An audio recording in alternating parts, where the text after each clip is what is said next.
So today we are continuation our presentation of weight management. Now we will be discussing about obesity in Pakistan. So first of all, I wanted to know कि आप सबको पता है what is obesity? It is a preventable disease or not? Preventable. preventable है. It is a communicable disease or not? No. Yes. So it is a preventable, non-communicable disease, right? So preventable means we can prevent it through management. Yes, ma'am, we can. And non-communicable means it cannot be communicate from one person to another. जैसा से अब ये COVID है, it is a communicable disease, right? So obesity is a non-communicable disease. So preventable disease है, so we can have a list of management to prevent this. Okay, so we have a lot of lifestyle and dietary modification through which we can prevent obesity. According to 2016 survey of WHO, Pakistan have a statistic of around 25% obesity. 25%, 20% of the population is overweight and 4.8% is obese. So collectively it's 25%, and 1/4 of our population is overweight. So basically Asian countries may the malnourishment was at peak, but now in recent trends, overweight is also becoming a serious concern. So as you can see in this slide, the prevalence of obesity in male and female gender discrimination regarding obesity from different countries. So you can see from approximately 80 to 90% of female are more in different countries are more prone to obese than male. The percentages of obesity are higher in female than male. As you can see in Pakistan, the male have 27% and the female have 38%. Obesity is a major health issue. It is a second preventable cause of death and disability. And number one is smoking. Smoking is number one disease which is not which it is a cause of death. Obesity is associated with increased risk of heart disease, stroke, gallbladder disease, cancer, osteoarthritis, sleep apnea, and many other morbid problems. Obesity-related health problems cost approximately 75 billion annually. So how we can detect a person is obese or not? As I know, you already all know the BMI formula. In our previous class, I gave you a case study जिसमें आप लोगों ने अपना सबने BMI निकाला था. So you all are aware with the BMI formula, weight in kg and height in meter square, right? Yes, ma'am. Yes.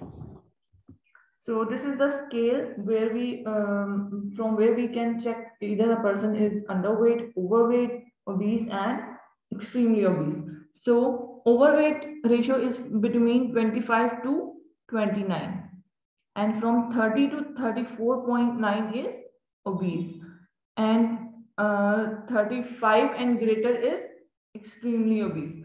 So basically 25 से ऊपर जिनकी BMI होगी, they will come in overweight and obesity category.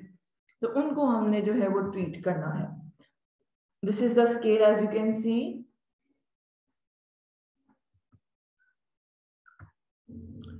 Now I will go back to the slides of hormones, which we have discussed in our previous class, because I wanted to show the relation between hormones and their role. So first of all, we have discussed leptin. Slide match हो रही है? Leptin वाली slide आ रही है आपके पास? Yes, ma'am. ठीक है. So Yes, ma'am. leptin is a word come from the leptose, which means thin, which basically is a protein produced by the fat cell. And what is the process protein produced by fat cell? ये मैंने आपको previous class में बताया था. What is the term we specifically use for this? Is it lipogenicity? Adipocytokine. Adipocytokine. Adipocytokine. Yeah, a protein produced by fat cell is called adipocytokine. So under the direction of OP gene, यानी leptin को हम कहते हैं OP gene भी कहते हैं, that increases the satiety and energy expenditure and decrease appetite. क्या करता है? satiety and energy expenditure को increase करता है और decrease करता है appetite को. ठीक है? Play a role in determining a person's set point of fat storage. यानी fat storage body में कितना होगा उसके रिगार्डिंग अपना रोल प्ले करता है. ठीक. Increase level of leptin signal the body to shed body fat. यानी जितना आपकी बॉडी में फैट सेल ज्यादा होंगे उतना लेप्टिन प्रोटीन ज्यादा प्रोड्यूस होगा और वो सिग्नल देगा बॉडी को to shed their extra fats. तो इट्स मीन कि ओबीस पर्सन में जो है वो लेप्टिन ज्यादा होता है इंस्टेड ऑफ नॉर्मल और अंडरवेट पर्सन में. ठीक. Many obese people seem to build up resistance to appetite suppressing effect of leptin. अच्छा, there is a now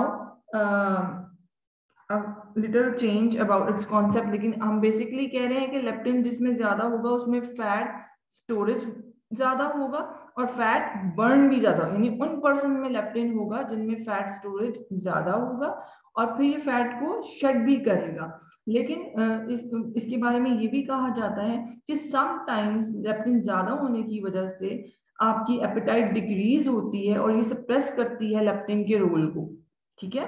सो कोई भी चीज कोई भी हार्मोन का रोल जो है अभी तक आइडेंटिफाइड नहीं है in the field of weight management. Therefore अभी तक इसकी मैनेजमेंट जो है हम सिर्फ और सिर्फ डाइटरी और लाइफस्टाइल मॉडिफिकेशन से करते हैं. We don't do any management with any medicine और with any hormone replacement. So अभी तक किसी भी चीज के रोल जो है वो कैटेगराइज नहीं है, लेकिन समहाउ जो इनके बारे में इंफॉर्मेशन है that I am sharing with you. If not present in body person, अगर लेप्टिन नहीं होगा बॉडी में तो वेट इंक्रीज होगा. और and if given through injectable, क्योंकि ओरली हम नहीं दे सकते, डाइजेशन के दरमियान में जो है वो डिस्ट्रॉय हो जाता है. और अगर इंजेक्टेबली दें, क्योंकि डिफरेंट स्टडीज में जो है हमने एनिमल के ऊपर स्टडीज की हैं और उसमें हमने इंजेक्टेबल देकर देखा है, तो उसके रिजल्ट ये आए हैं. एक माउस के ऊपर स्टडी की थी और उसका रिजल्ट यह आया था कि जिस माउस को हमने लेप्टिन दिया था, the mouse on given with the leptin genetically was obese, but because it receives leptin it eat less. यानी जो जेनेटिकली ओबीस था उसको लेप्टिन दिया क्योंकि, और लेकिन उसने खाना अपना कम कर दिया लेकिन वो स्टिल ओबीस था. और जिसके पास लेप्टिन की डेफिशिएंसी थी उसका वेट कम था. जी. अच्छा, एक और चीज हमने अपनी प्रीवियस क्लास में डिस्कस की थी कि फैट डेवलपमेंट कैसे होती है ओबीस पर्सन इन एडोलेसेंट और यंग चिल्ड्रन. तो इन ग्रोइंग ईयर्स जो है वो आपके सेल साइज भी डेवलप होते हैं और नंबर ऑफ सेल्स भी इंक्रीज करते हैं. But in obese children number of size increase more then in lean children. Cell size will decrease with weight loss, but number of fat cell will remain same. Therefore, people with extra fat cell regain and lose weight more rapidly. क्या होता है कि number of sales और जो है जो develop हो जाते हैं इन इन्फेंट और early age, number of size वही रहता है. बाय रिड्यूसिंग वेट आपका सेल का साइज चेंज होता है लेकिन नंबर ऑफ साइज चेंज नहीं होते, जिसकी वजह से आपने सुना होगा कि आपके पास जब वेट मैनेजमेंट के पेशेंट आते हैं तो उनमें योयो इफेक्ट बहुत ज्यादा होता है, यानी वेट रीगेन और वेट लॉस. वो कहते हैं कि थोड़ी सी डाइट की हमने वेट लॉस किया लेकिन हमने वापस रीगेन कर लिया. सो बेसिकली उनकी जेनेटिक जो है वो इसमें रोल प्ले कर रही होती है. जो अर्ली एज में उनके नंबर ऑफ सेल बन चुके होते हैं वो इस प्रोसेस को जो है वो एनहांस कर रहे होते हैं। तो इसीलिए कहते हैं ना कि at early age, at school age, at pre school age जो है वो आपकी डाइटरी हैबिट्स डेवलप होनी चाहिए। आप जो बच्चों में डाइटरी हैबिट्स डेवलप करेंगे उसकी बेसिस पे उनकी फैट सेल डिवीजन होगी और उसकी बेसिस पे उनकी जो है वो इन द एडोलेसेंट जो है वो उनकी बॉडी कॉम्पोजिशन डिपेंड करेगी। तो लाइक अगर आप बच्चों को कोई रिवॉर्ड कर रहे हैं किसी फूड से या कुछ थ्रेट कर रहे हैं तो उसमें हेल्दी इनटेक का प्रमोट करें, हेल्दी इनटेक को प्रेफरेंस दें। इंस्टेड ऑफ कि आप कहें कि मैं तुम्हें बर्गर ऑफर करूंगा अगर आप ये मार्क्स अच्छे दोगे, आप ये कि मैं आपको एक एप्पल दूंगा, ठीक है। तो ये हमारी स्ट्रेटजी होनी चाहिए। Leptin serve as recon system, alert brain to both gain and lose weight। जैसे मैंने बताया कि इसका रोल अभी तक स्पेसिफाई नहीं है, दोनों सिचुएशंस में जो है वो ब्रेन को अलर्ट करता है। But for the reasons that is not clear in people with obesity, there is a breakdown in signaling. They have high level of leptin, but not working to suppress appetite। यानी leptin होता है लेकिन apatite को suppress नहीं कर पाते हैं। तो सो फार लेप्टिन का रोल क्लियर हो गया आपको? Yes, ma'am. तो आप डिटेल में मैंने बताया ताकि आप लोगों को कॉन्सेप्ट क्लियर हो। जो चीजें टर्म्स थी न्यू आप लोगों ने नोट डाउन कर ली है? Yes, ma'am. कर ली है। ठीक है। अच्छा, इसके बाद हमने बात की थी ग्रेलिन की। So it is a hunger hormone secreted by stomach, ठीक है, और इम्प्रूव करता है cardiovascular, digestive and mental health को। As leptin fall with weight loss, जैसे जैसे वेट कम होता है, लेप्टिन की अमाउंट ज्यादा होती है, लेप्टिन की अमाउंट कम होती है तो ग्रेलिन की अमाउंट जो है वो ज्यादा होती है। And make weight loss more challenging, और ये वेट लॉस को मोर जो है वो चैलेंजिंग बनाता है। Highest in lean and lowest in obese. तो ओबीस पर्सन में ग्रेलिन जो है वो कम होता है और लीन में क्या होता है, ज्यादा होता है। Whereas लेप्टिन जो है वो ओबीस में ज्यादा था और लीन पर्सन में कम था। ठीक, डिफरेंस क्लियर हुआ आपको? जी मैम। Yes, ma'am. अच्छा, इसके बाद एक मेन हमारा हार्मोन है इंसुलिन, जिसके बारे में आपने सुना होगा कि insulin has a greater role in weight management, your sugar management, ठीक है। डायबिटिक पेशेंट को हम वेट के रिगार्डिंग भी इंस्ट्रक्शन दे रहे होते हैं। So why it is so important? Basically what is the role of insulin? Insulin is a regulator for food intake and sugar glucose, यानी पूरी फूड इनटेक के लिए भी और स्पेसिफिकली ग्लूकोज के लिए जो है वो रेगुलेटर के तौर पे काम करता है। Involve in the synthesis and storage of fat, regulator के तौर पे किसके लिए काम करता है? ग्लूकोज के लिए है। और involve in the synthesis of storage of fat, promote fat storage, तो यानी फैट का भी इसमें रोल है, फैट की स्टोरेज को प्रोमोट करता है। अगर इम्पेयर्ड इंसुलिन एक्टिविटी होगी बॉडी में तो इम्पेयर्ड थर्मोजेनेसिस होगा, ठीक है। What is thermogenesis? Thermic effect of food आप लोगों ने पढ़ा है ना? Yes ma'am. हम टेम्परेचर से रिलेटेड है। हाँ मैम, हीट प्रोडक्शन कहते हैं। हीट प्रोडक्शन यानी आपकी फूड की मेटाबोलाइजिंग में रेस्टिंग मेटाबॉलिक रेट के अलावा और बेसल एनर्जी एक्सपेंडिचर के अलावा जो एनर्जी रिक्वायर्ड होती है फूड को ब्रेक डाउन करने के लिए, जो कहते हैं थर्मिक इफेक्ट ऑफ फूड, ठीक है। और इंसुलिन कहाँ से रिलीज होता है, कौन से ऑर्गन से रिलीज होता है?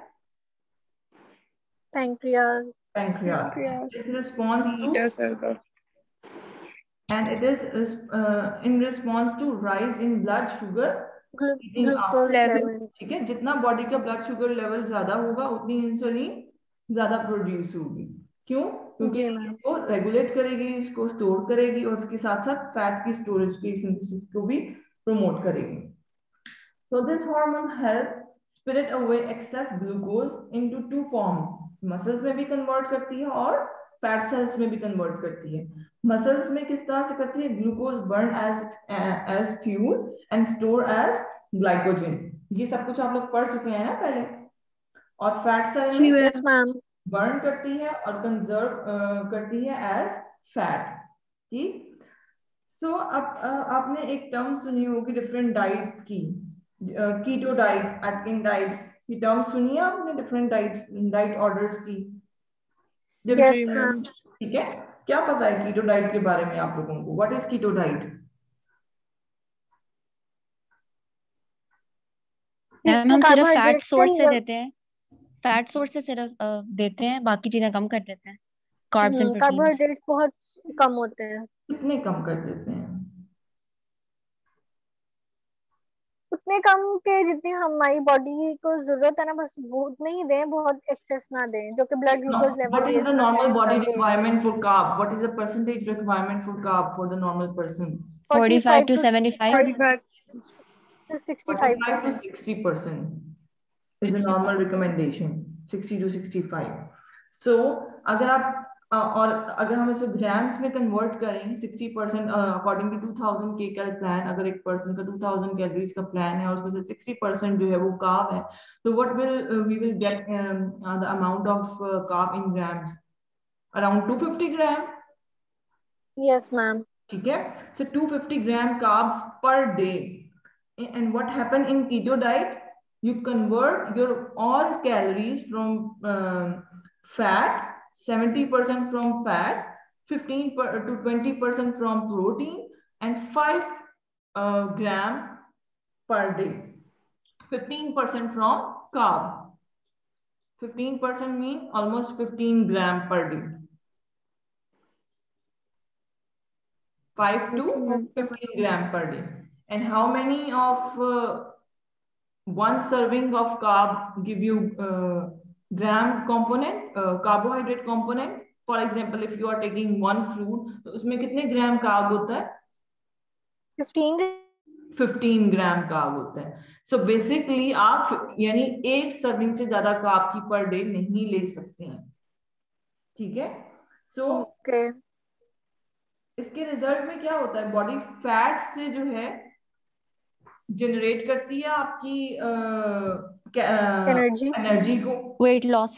और वेट लॉस होता है। ठीक है, लेकिन what happening ma'am. This result? Weight loss तो करती है, लेकिन उस टाइम पे करती है ना जितनी देर में आप वो प्लान, स्पेसिफिक प्लान फॉलो कर रहे थे। इसको हम इन डिटेल भी डिस्कस करेंगे इन लेटर ऑन, इससे क्या साइड इफेक्ट्स हैं और इससे क्या इसकी स्ट्रेटजी है, कैसे काम करती है। अभी हम इंसुलिन का रोल पढ़ रहे हैं ना कीटो डाइट में। तो इंसुलिन क्या होता है कि as you decrease carb, use more fat, but insulin can be a problem. Fat can release inflammatory compound that make your body less responsive to insulin. Insulin resistance turn to trigger more fat storage. Concept समझ आया कि जब आप fat आपकी body से ज्यादा use हो रहा होता है तो फैट जो है वो इंफ्लेमेटरी कंपाउंड्स रिलीज करता है, और इन इंफ्लेमेटरी कंपाउंड्स की रिस्पॉन्स में इंसुलिन रेजिस्टेंस क्रिएट हो जाती है, यानी आपकी बॉडी इंसुलिन को रिस्पॉन्स करना छोड़ देती है। एट दैट टाइम जब आप वो पैटर्न फॉलो कर रहे होते हैं, आप वेट लॉस करते हैं, लेकिन आफ्टर दैट जब आप वो इंसुलिन रेजिस्टेंस आपकी बॉडी में खत्म हो जाती है तो वो ट्रिगर करती है मोर फैट स्टोरेज को। ठीक, तो मैम हम कीटो डाइट नहीं रिकमेंड करते फिर वेट लॉस के लिए? अभी मैं नहीं बताऊंगी इसका आंसर। अभी तो आहिस्ता आहिस्ता जब आप स्टडी करेंगे आप मुझे इसका आंसर बताएंगे, शुड वी रिकमेंड दिस और नॉट। अभी तो हमने इसका फर्स्ट कॉन्सिक्वेंसेस पढ़ा है ना। ठीक। हम तो फिर वो टेम्परेरी बेसिस पे ही कर सकते हैं हम, क्योंकि बाद में भी तो आप कह रही हैं कि हो सकता है कि परमानेंट सोल्यूशन तो नहीं है। मैंने बताया कि फर्स्ट कॉन्सिक्वेंसेस अभी हमने डिस्कस किया, अभी तो बहुत और सारे कॉन्सिक्वेंसेस हैं। मैम आप ये बताएंगी कि आपने इंसुलिन रेजिस्टेंट डेवलप हो सकती है, उसके बाद वाला इफेक्ट आपने क्या बताया है? और वो इंसुलिन रेजिस्टेंस क्या करती है? Turn to trigger more fat storage, ये मैंने सेंटेंस बोला। Okay ma'am. ठीक है, और कौन सी फूड्स हैं जो प्रमोट करती हैं सिक्रीशन ऑफ इंसुलिन को in body? Carb rich foods hmm, ma'am, जो जिनमें कार्बोहाइड्रेट की हाँ, अमाउंट ज्यादा होती है। Like for example white flower, direct sugar intake, ठीक है, Fiji drinks, yes ma'am. Cold drinks, ice creams, jellies, chocolates, जो आपके टिपिकल स्वीट डिशेस हैं, और आपकी वाइट फ्लावर मैदा से बनी हुई जितनी बेकरी आइटम्स हैं, biscuit, cake rusk, all type of shawarma bread, ठीक है। तो ये सब चीजें क्या करती हैं, प्रमोट करती हैं secretion of insulin. So role of insulin is clear. Yes ma'am. Ma'am यहाँ पे एक सेंटेंस लिखा हुआ था, lowers the thermic effect of food, इसका क्या मतलब होगा? Insulin resistance lowers the thermic effect of food. ये मैंने आपको बताया था कि थर्मिक इफेक्ट ऑफ फूड क्या है, कि जैसे जैसे इंसुलिन एक्टिविटी आपकी ज्यादा होगी, ये इम्पेयर करेगी आपकी थर्मोजेनेसिस को फूड की, ठीक है ना। इंसुलिन का काम क्या है, स्टोरेज, एनाबॉलिक होता है। हाँ, और थर्मिक इफेक्ट क्या है, कितनी आपको एनर्जी चाहिए फूड रिक्वायर्ड ब्रेक है down to break down the food. तो इंसुलिन रेजिस्टेंस, जब इंसुलिन नहीं होगी बॉडी में प्रेजेंट, कम होगी, तो लोअर थर्म यानी स्लो डाउन करेगी आपकी थर्मिक फूड की जो है वो उसको ब्रेक डाउन को, ठीक है। ठीक है। Break down of food will become slow ना, उसकी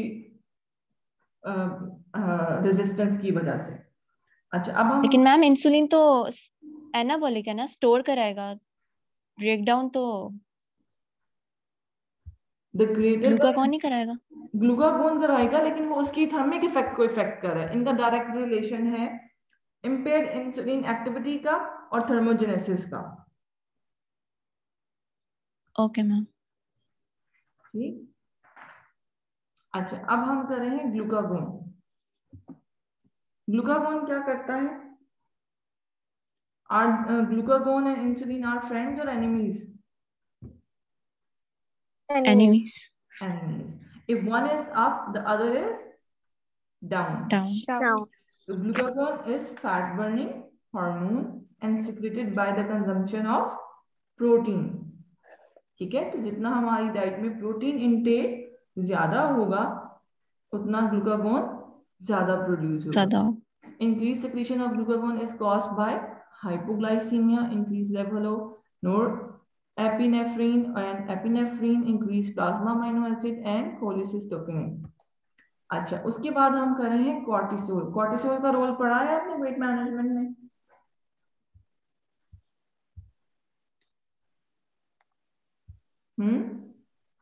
सेटाइटी हार्मोन है कॉर्टिसोल शायद। Stress hormone. Cortisol is stress the hormone. Stress hormone. तो cortisol level rise with stress. अच्छा, इसमें भी जैसे मैंने आपको बताया, अभी इनके रोल आइडेंटिफाई हैं, लेकिन इनके ऊपर भी स्टिल रिसर्चेस जो हैं वो काम कर रही हैं। Obese people have increased cortisol level, stress drive due to overeat. Cortisol and insulin are friends, ठीक है। तो जितना आपकी बॉडी में इंसुलिन होगा, कॉर्टिसोल भी उतना प्रेजेंट होगा।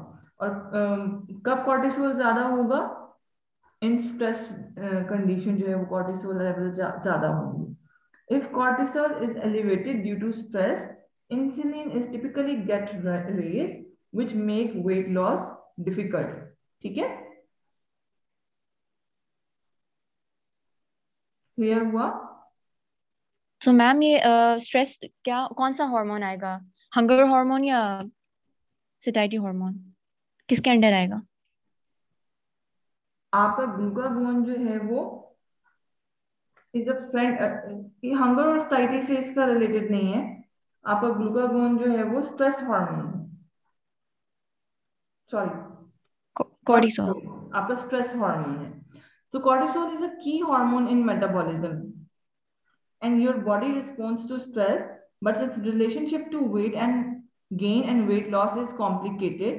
Some evidence suggests that increased stress, मैं यहाँ पर राइट किया हुआ, some evidence suggests that increased stress which can raise cortisol can lead to overeating and weight gain. Weight gain. तो हंगर तो नहीं होगा ना, स्टाइटी के अंदर कैटेगरी में ही आएगा, ओवर ईटिंग को प्रमोट करता है ना।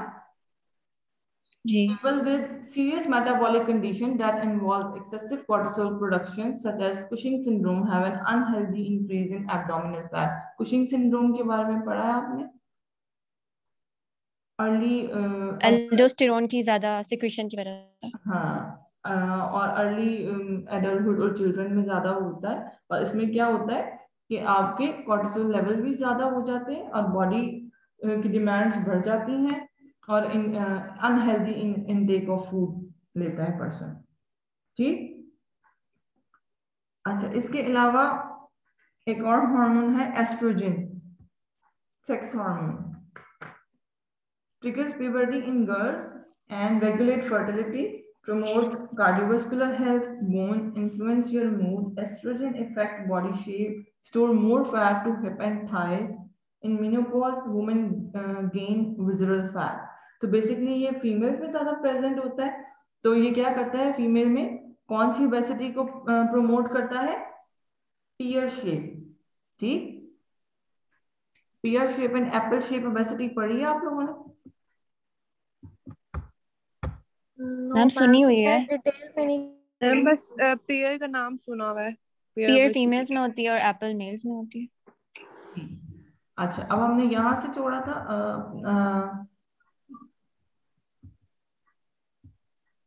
जी regional distribution of fat.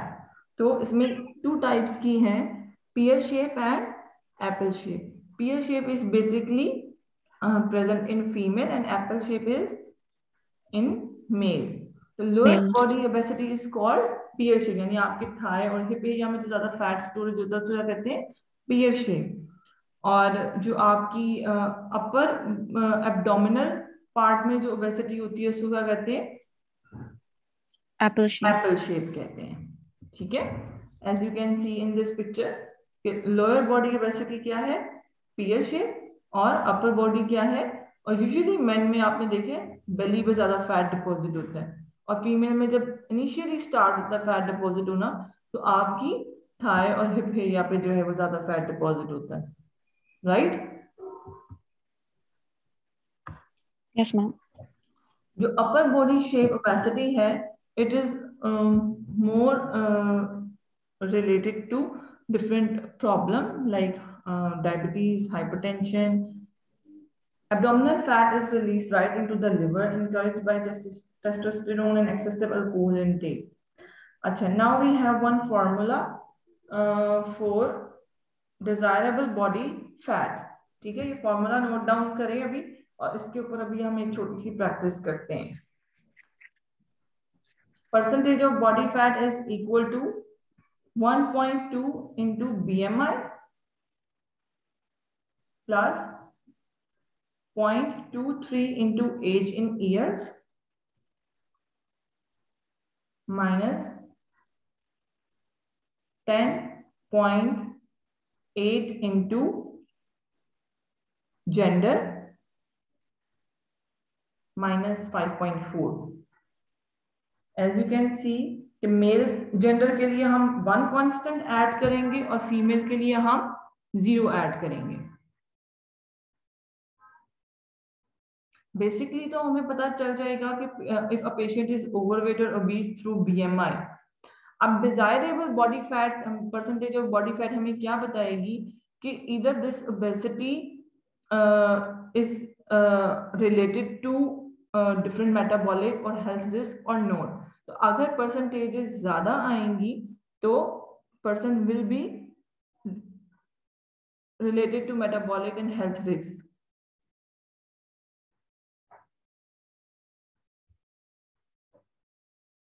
Note down कर लिया आपने फॉर्मूला? जी मैम। Yes ma'am. अच्छा अब इसमें मैं आपको एक केस स्टडी देती हूँ। If a person is male, height 5'11", weight 110 kg, age 45 year.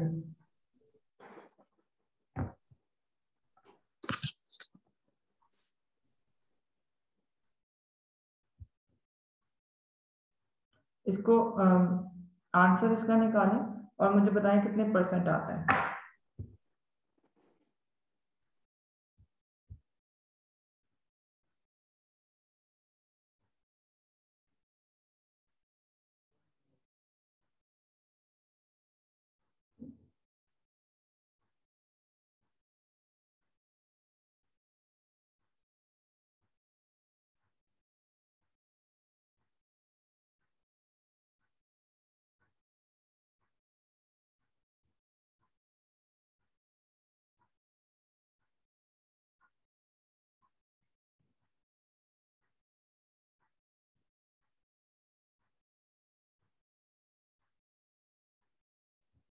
Ranges are 20 to 25% for male and 25 to 32% are for female.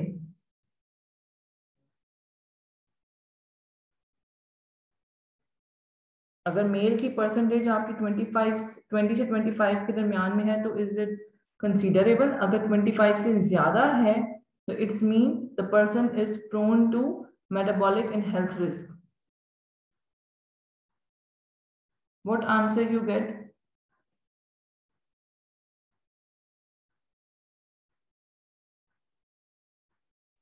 अभी सॉल्व कर रहे हैं। ओके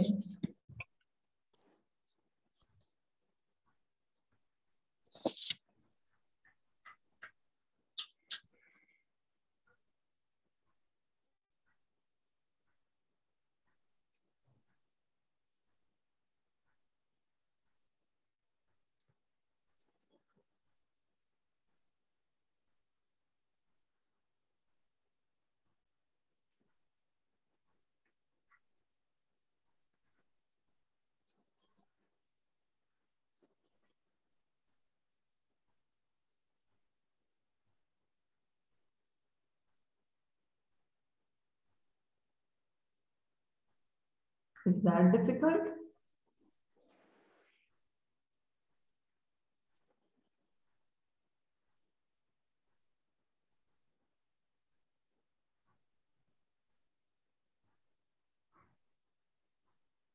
सिंपल सी स्टेटमेंट में हमें करना है।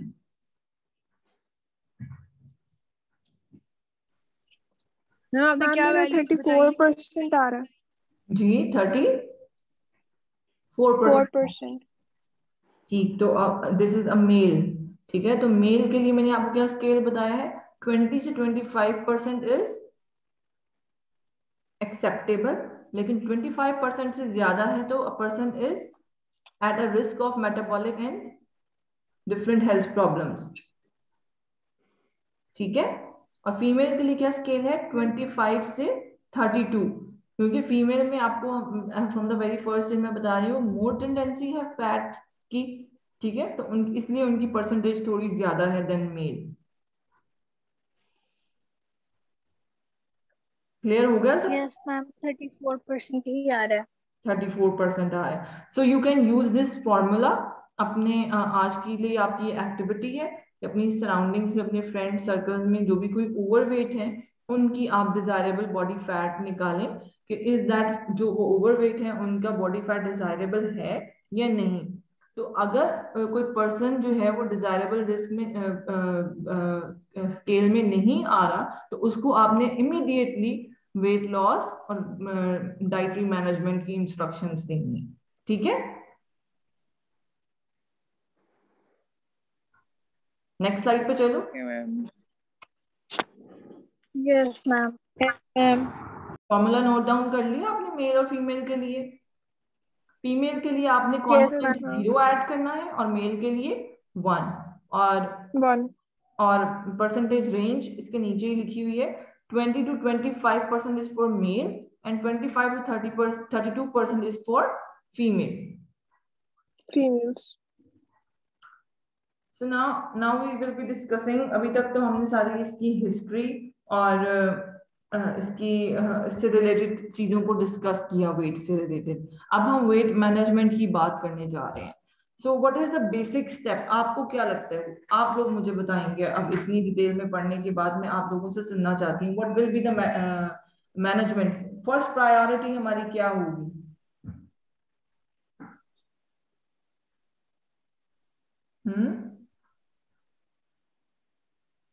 मैम पहले तो BMI देखेंगे ना, अगर नॉर्मल होगा। वेट मैनेजमेंट की बात करें। हम उसके फूड सोर्सेज पे आएंगे, वो हम्म क्या फूड सोर्सेज ले रहा है, कौन से उस जिसमें एनर्जी उसको ज्यादा मिली है वो कम करेंगे। हम्म यस मैम, और उसका हम लोग फिजिकल फैक्टर भी देखेंगे, कितना फिजिकली एक्टिव है।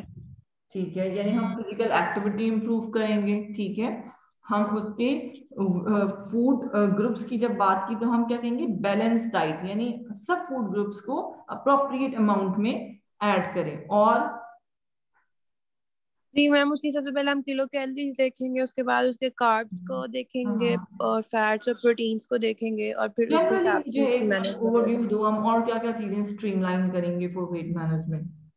एक आपने बताया फिजिकल एक्टिविटी, एक आपने बता दिया बैलेंस डाइट। नेक्स्ट कुछ आइडिया? मैम स्ट्रेस फैक्टर भी देखेंगे। हाँ, स्ट्रेस फैक्टर देखेंगे, हम उसको क्या कहेंगे, इंजरी। रिलीफ। अच्छा, स्ट्रेस इंजरी फैक्टर। देखो वो तो आप कैलकुलेशन की बात कर रहे हो ना, मैं कैलकुलेशन नहीं पूछ रही आपसे, मैं आपसे जनरल मैनेजमेंट पूछ रही हूँ, वेट मैनेजमेंट की। ठीक है, एक पर्सन है ओवरवेट है और उसको आपने डाइटरी मैनेजमेंट देनी है, वेट मैनेजमेंट देनी है, तो उसको आप क्या क्या चीजें रिकमेंड करोगे? सॉर्ट आउट करो किस किस कैटेगरी को आप जो है इनलिस्ट करोगे। सबसे पहली आ गई एक्टिविटी फैक्टर, यानी एक्टिविटी को डिस्कस करोगे कि कितनी एक्टिविटी कर रहे हो, कितनी करनी चाहिए। ठीक है, नंबर 2, फूड ग्रुप्स, कौन कौन सा इनटेक ले रहे हो, कौन सा ग्रुप कितनी अमाउंट में लेना चाहिए, उसको सर्विंग साइज एक्सप्लेन करोगे। Number 3, food habits. Food habits. ठीक है, डाइनिंग आउट, यानी अपना लाइफस्टाइल मॉडिफिकेशन, उसको बताओगे। और मैम इसमें हम लोग ये भी देखेंगे कि अगर वो पर्सन जो है, अगर वो किसी मेडिकेशन के ऊपर है तो ड्रग इंट्रैक्शन देखेंगे हम लोग मेडिकेशन को भी लिस्ट करेंगे। कि कोई specific. What about hydration level?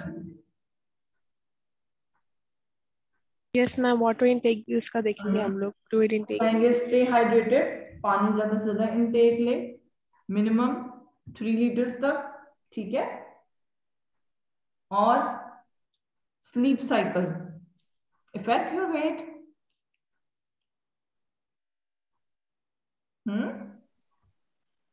Yes ma'am, sorry ma'am, समझ नहीं आई आपकी। Sleep cycle, sleep cycle. Sleep okay pattern. Ma'am. ठीक है, अगर आप प्रॉपरली स्लीप नहीं करते हो, आपने खुद भी नोट किया होगा, आप अगर एक रूटीन से चल रहे हो तो you are going smooth, if you change your routine, आप रातों को जाग रहे हो, आप अनइंटेंशनली पता नहीं क्या क्या कुछ खा लेते हो जागते हुए, ठीक है, that affect your weight. So इस चीज को हम अपनी रूटीन को, टाइमिंग्स को, मील टाइमिंग्स को, स्लीप टाइमिंग को, इन सबको अप्रोप्रिएट करने का कहेंगे। ठीक, what is the role of green tea? Weight loss में हेल्प करती है आई गेस।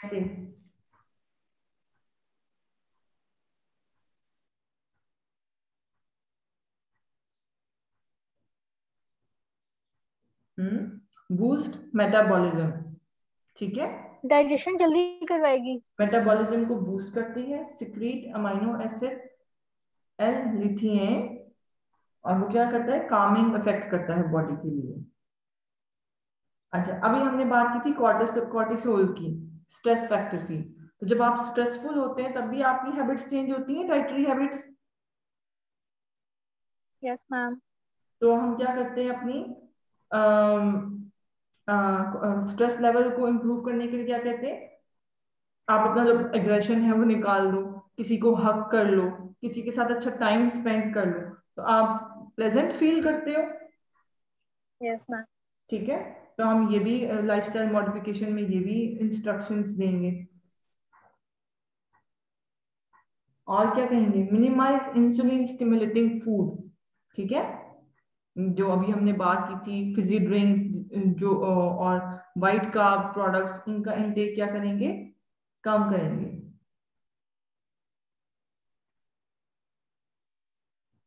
और मैम ये तो फिर वो बैलेंस फूड में ही आ जाएगा ना, उसी में कंसीडर कर लेंगे। हाँ, मतलब एक ये भी पॉइंट है जी। ठीक हो गया। अब ये जनरली अभी हमने डिस्कस किया था, एक ब्रेनस्टॉर्मिंग की थी। अब नेक्स्ट हम फर्दर स्टेप बाय स्टेप जाएंगे। ठीक हो गया। अब सेट पॉइंट थ्योरी के बारे में आपने कुछ पढ़ा है? What is set point theory? Yes ma'am. क्या होता है? सेट पॉइंट थ्योरी हमारी बॉडी में होता है प्रोसेस के बॉडी खुद को खुद रेगुलेट करती है। उसमें खुद सिस्टम होता है कि अगर तो ज्यादा हो तो वो कम करने की कोशिश करती है, कम हो तो ज्यादा करने की कोशिश करती है। The theory that proposes the body tends to maintain a certain weight by means of its own internal controls. ठीक है, वेट गेन में भी और वेट लॉस में भी, दोनों में बॉडी अपने इंटरनल कंट्रोल्स के थ्रू अपने वेट को मैनेज करने की कोशिश करती है। और इफेक्ट में भी temporary, energy needs drop during calorie restriction and normalize when energy balance is achieved. अच्छा,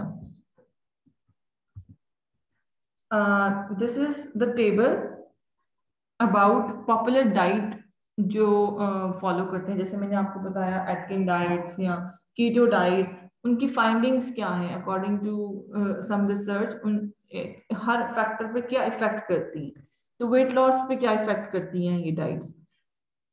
Diet that reduce calorie intake result in weight loss. All popular diet result in short term weight loss. ठीक है, यानी wait loss तो करती है लेकिन कौन सा वेट लॉस होता है? शॉर्ट टर्म होता है। और कौन सी डाइट से? जो कैलोरी रिस्ट्रिक्टेड डाइट हो। अगर कीटो डाइट की भी बात करें तो उसमें भी एक कैलोरी की खास लिमिटेशन दी जाती है कि इतनी कैलोरीज आपने लेनी है from fat. Body composition. All low-caloric diet result in loss of body fat in short term. High-fat, low-carb ketogenic diet cause a greater loss of body water than body fat. तो body composition पे क्या effect पड़ता है? जो हम ये dietary pattern follow करते हैं, बॉडी फैट की बनिस्बतन बॉडी का वाटर लॉस ज्यादा हो रहा होता है। Nutritional adequacy. अब क्या होता है कि जब हम different type of pattern follow कर रहे होते हैं तो हम डिफरेंट ग्रुप्स को जो एलिमिनेट कर रहे होते हैं, उनका इंटेक बहुत ज्यादा ले रहे होते हैं, तो उसके भी फर्दर कॉन्सिक्वेंसेज होते हैं। For example, high fat low carb diets are low in vitamin E, A, thiamine, B6, folate and the mineral calcium, magnesium, iron and potassium.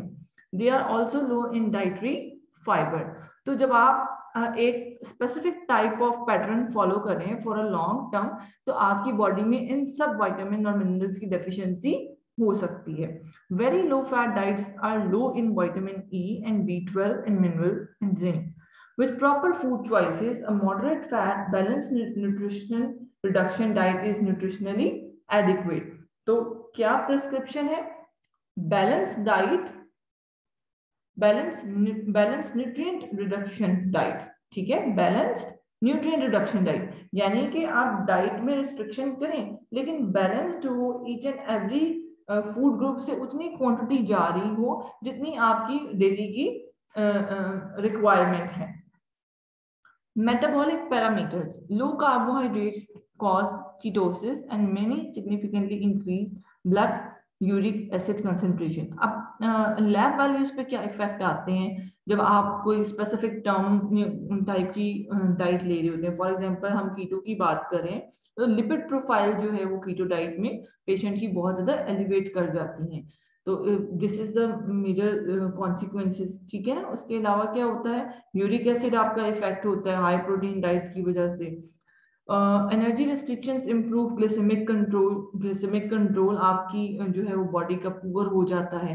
As body weight declines, body blood insulin and plasma leptin level decrease, but as body weight declines blood pressure decrease. ठीक है, ये इसके good consequences होते हैं कि weight loss होने से आपका इंसुलिन और ब्लड प्रेशर वगैरह बेहतर हो जाता है। Hunger and compliance effect on weight maintenance. No diet was optimal for reducing hunger. Uncontrolled clinical trial of high fat, low carb, low fat, and very low fat diets are lacking. Therefore, no data are available on weight maintenance after weight loss or long-term health benefits of this. तो क्या at the end हम क्या define कर रहे हैं कि wait loss तो हो जाता है लेकिन वेट मेंटेनेंस नहीं होती है, जिसकी वजह से हम इन पैटर्न्स को फॉलो करना रिकमेंड नहीं करते हैं। ठीक, क्लियर हो गई सारी कॉन्सिक्वेंसेस आप सबको?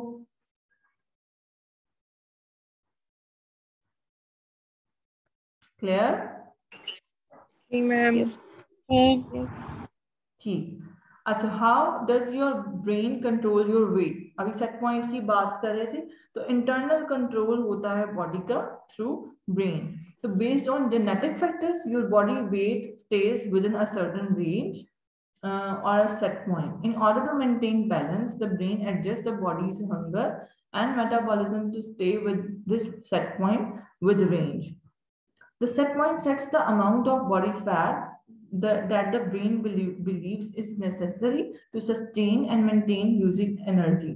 Acha, in many case studies, क्या होता है कि when a patient come to you and you give him a plan, he or she reduce the weight within first month very easily. After that 1 month body अपना set point set कर लेती है, जैसे उसका बॉडी अपने wait को hold करना शुरू हो जाती है, तो weight loss become quite difficult. So first 3 to 4 week जो है weight loss is quite easy, after 3 to 4 week the weight loss become quite difficult because of set point. ठीक है, a weight regulating mechanism located in the hypothalamus of the brain regulates how much the body should weigh. Set point sets the amount of body fat it considers necessary and work tirelessly to maintain it. Set point functions like a thermostat. It detects fluctuating in weight and makes adjustment in energy metabolism and appetite. ठीक, तो ये सारी set point theory से related जो मैंने आपको information share की है, समझ आ गई है आप सबको? Yes ma'am. ब्रेक ले लें? जी मैम।